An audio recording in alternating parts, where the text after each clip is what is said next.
নিরামিষের দিনে এই রেসিপিটি একবার বানালে মাছ মাংসের স্বাদকেও কিন্তু হার মানিয়ে দেবে।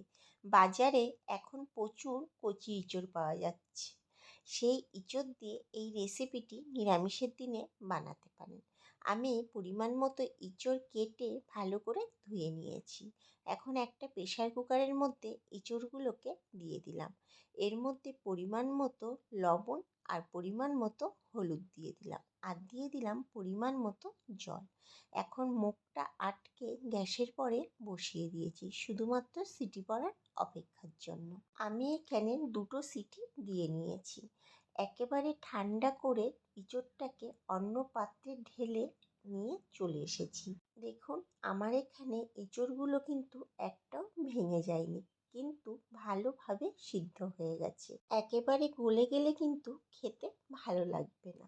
এইদিকে কড়াইতে বেশ খানিকটা তেল বসিয়ে দিয়েছি। তেলটা গরম হয়ে গেলে আমি নুন হলুদ মাখিয়ে রাখা আলু ভাজার জন্য দিয়ে দিয়েছি।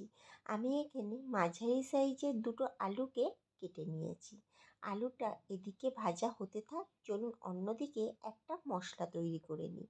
একটা মিক্সি জার নিয়ে নিয়েছি। এর মধ্যে দিয়ে দিলাম 1.5 চামচ গোটা ধনে, আর দিয়ে দেব 1 চামচ গোটা জিরে। 1 ইঞ্চি মতো আদা আমি ছোট ছোট টুকরো করে কেটে নিয়েছি, সেই আদাটাকেও দিয়ে দিলাম। আর 7 থেকে 8টা দিয়েছি কাঁচা লঙ্কা, আর একটা গোটা টমেটো। এখন মশলাটাকে পেস্ট করে রেখে দেব। এইদিকে আলুটাকেও একটু নাড়া দিয়ে নিই। আর ঝালটা আপনারা আপনাদের মতো কম বেশি করে ব্যবহার করবেন। আলুটা যখন এরকম লাল হয়ে আসবে তখন আলুটাকে অন্য পাত্রে তুলে নেব। ওই তেলের মধ্যেই 2টো এলাচ আর 4-5টা লবঙ্গ আর 1 চামচ গোটা জিরে আর একটা শুকনো লঙ্কা ফোড়ন দিয়ে দিলাম। ফোড়নটাকে কয়েক সেকেন্ড একটু ভেজে নেব। এখন এর মধ্যে দিয়ে দেব 1 চামচ কাশ্মীরি লঙ্কার গুঁড়ো আর 1 চামচ হলুদ গুঁড়ো। কয়েক সেকেন্ড একটু তেলের সাথে ভালো করে মিশিয়ে নিচ্ছি। এবার এর মধ্যে দিয়ে দিচ্ছি পেস্ট করে রাখা মশলাটা দিয়ে ভালোভাবে নাড়তে হবে।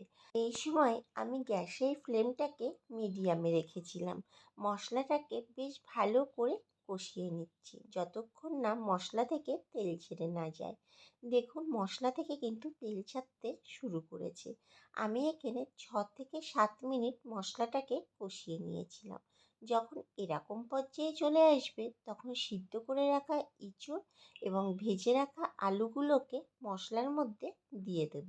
মশলার সাথে আলু এবং ইঁচড়টাকে বেশ ভালো করে মিশিয়ে নেব এবং 2 থেকে 3 মিনিট ধরে আরেকটু কষিয়েও নেব। আমি আপনাদের এখানে 3 মিনিট পরে দেখাচ্ছি। দেখুন, মশলাটা কিন্তু বেশ সুন্দর কষানো হয়েছে এবং তেলও ছেড়ে গেছে। যখন এরকম পর্যায়ে আসবে তখন এর মধ্যে দিয়ে দেব পরিমাণ মতো জল।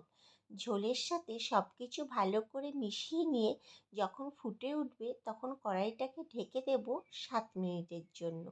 7 মিনিট পর ফিরে আসলাম।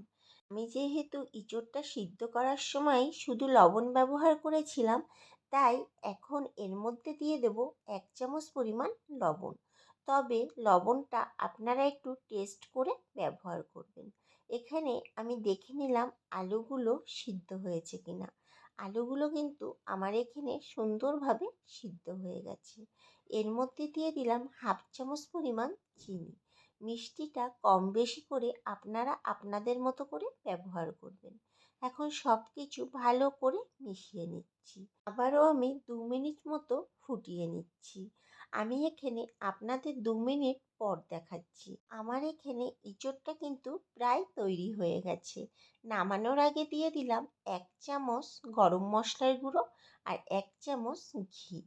এই গরম মশলা আর ঘি নিরামিষে ইঁচড়ে ব্যবহার করলে স্বাদ কিন্তু ভীষণভাবে বেড়ে যায়। এখন কড়াই থেকে নামিয়ে নিয়েছি। তৈরি হয়ে গেল নিরামিষি ইঁচড়ে ডালনা। খেতে কিন্তু ভীষণ ভালো হয়েছিল। একবার হলো এইভাবে বাড়িতে তৈরি করে দেখতে পারেন।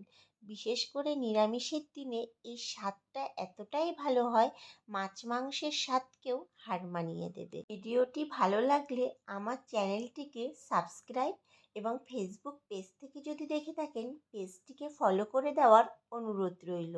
দেখা হচ্ছে নতুন একটি ভিডিওতে।